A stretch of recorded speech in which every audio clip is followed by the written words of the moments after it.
Pada tanggal 2 Februari tahun 2023 akan dilaksanakan sebuah pertemuan terkait sosialisasi dan permohonan dukungan terhadap pemekaran Provinsi Kepulauan Maluku Tenggara Raya. Karena itu mari sebelumnya kita melihat surat Bupati dulu. Mari kita lihat. Bupati Kepulauan Aru, Dobo, 31 Januari 2023 kepada yang terhormat Bapak Ibu daftar terlampir di tempat nanti saya akan bacakan berikut nanti. Nomor 005/12 sifat penting. Sosialisasi dan permohonan dukungan pembentukan Provinsi Kepulauan Maluku Tenggara Raya menindaklanjuti rapat pemerintah daerah dengan Badan Perjuangan pembentukan Provinsi Kepulauan Maluku Tenggara Raya pada tanggal 12 Januari 2023. Maka dengan hormat kami mengundang Bapak Ibu Saudari untuk mengikuti sosialisasi pembentukan Provinsi Kepulauan Maluku Tenggara Raya dan persetujuan bersama DPRD dengan Kepala Daerah Kabupaten Kepulauan Aru yang akan dilaksanakan pada hari tanggal Kamis 2 Februari 2023 jam 08.30 WIB sampai selesai tempat Gedung Kesenian Sitakena. Demikian atas perhatian dan kehadiran disampaikan. Terima kasih. Bupati Kepulauan Aru, Dr. Johan Gonga.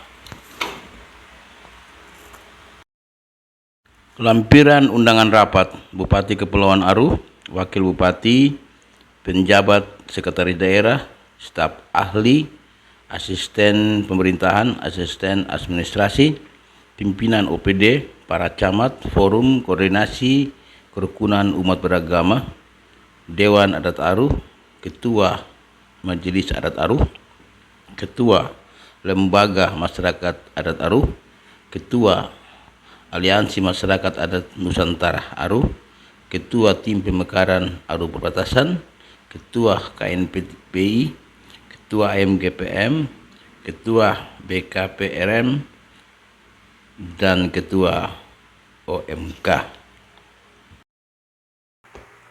Ya, demikianlah itu surat dari Bupati tentang sosialisasi dan mohon dukungan soal pertemuan ya.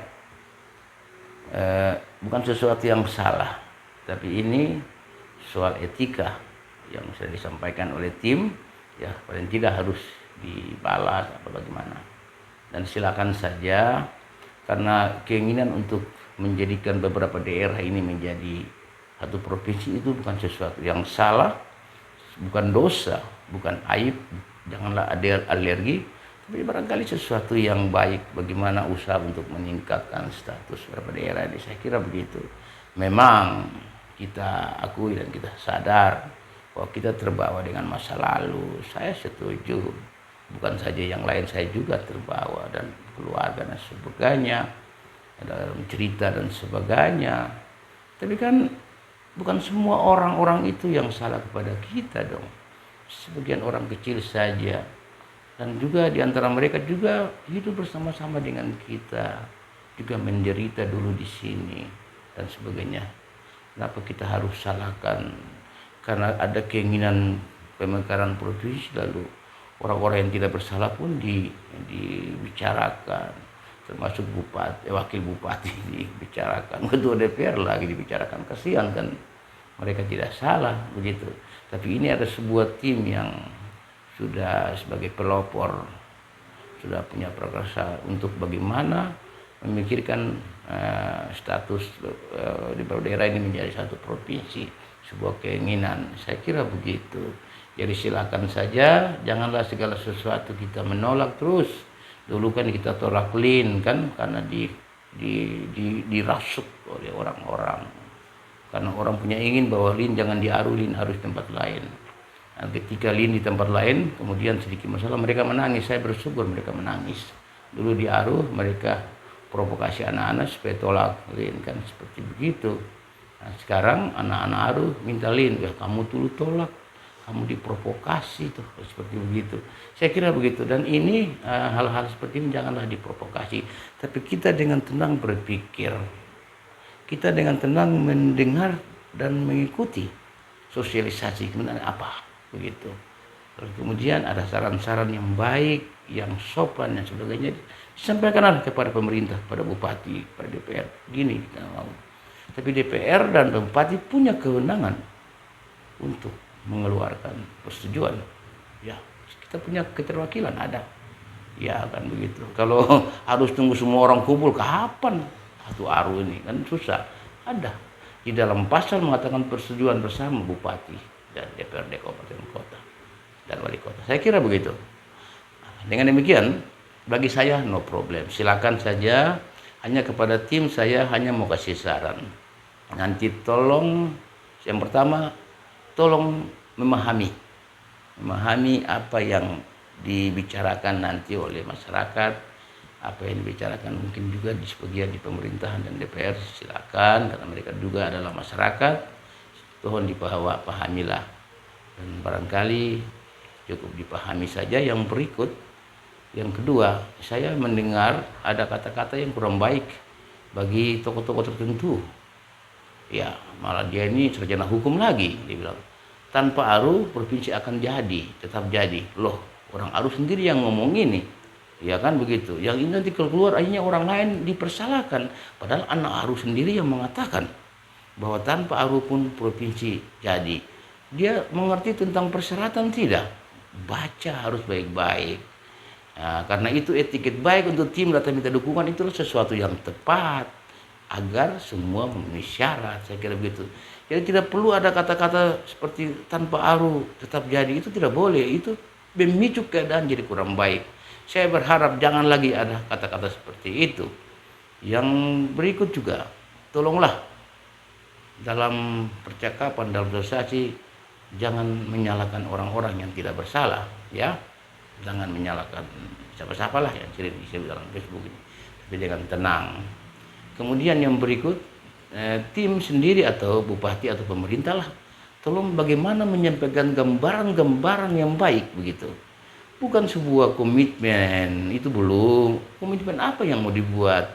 Komitmen dengan siapa maksudnya? Komitmen untuk dapat apa? Ini kan sesuatu yang konyol namanya, ya kan? Ini perjanjian apa? Perjanjian dengan siapa? Apa perjanjian itu semua dengan semua kota dan kabupaten dalam cukupan itu? Apa dengan pemerintah provinsi? Apa dengan tim? Apa dengan pemerintah pusat? Bingung ya begitu. Jadi yang penting bagaimana menuju ke situ. Tapi sekarang tim harus bagaimana bisa menyampaikan pikiran-pikiran yang baik lagi. Seperti kalau roti satu, saya ulang, kalau roti satu dibagi 5 dan roti satu dibagi 11, mana yang baik?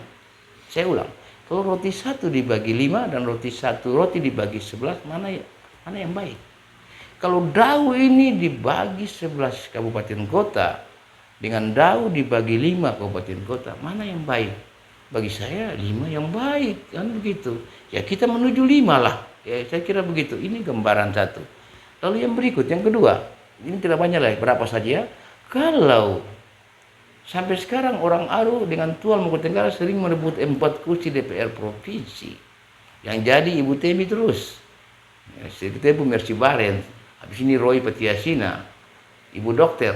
Mana ARU tidak pernah jadi kan begitu. Tetapi nanti kalau provinsi jadi ya bisa saja di ARU ini ada orang ARU merebut 7 kursi di provinsi. Seperti itu. Itu gambaran-gambaran. Apalagi? Dan masih banyak yang harus diberikan gambaran, sehingga oh ya mereka bisa berpikir begitu. Nah, saya kira sementara begitu saja. Dan semoga saja mari kita menerima pertemuan ini, sosialisasi yang sesuai dengan bupati. Janganlah kita menganggap segala sesuatu ini negatif. Barangkali ini juga sesuatu yang baik, karena pada akhirnya kalau ini juga jadi, maka semua orang yang menolak, yang caci maki, yang marah-marah akan nikmati juga. Kan sama halnya dengan Kabupaten Kepulauan Aru waktu mau diperjuangkan. Banyak orang bilang ini, bilang itu, sampai yang macam-macam, tantang segala macam. Tapi ketika jadi, mereka yang lebih menikmati lagi. Dan para pejuang ditinggalkan, saya kira begitu. Salam dari saya, dan semoga saja semuanya berjalan dengan baik. Salam.